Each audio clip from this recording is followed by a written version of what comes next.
Activating notifications on your Curve 2026 is a straightforward process. Follow these steps to ensure you receive all important alerts and updates. Step 1. Open Settings.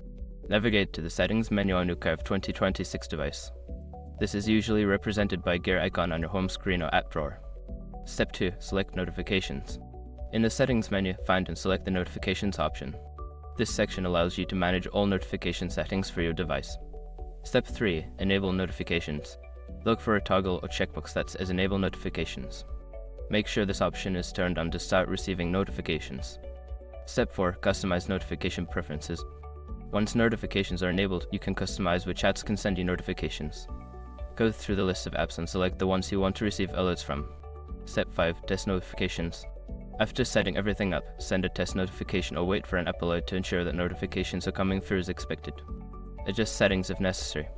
Now you're all set to receive notifications on your Curve 2026. Enjoy staying updated with all your important alerts.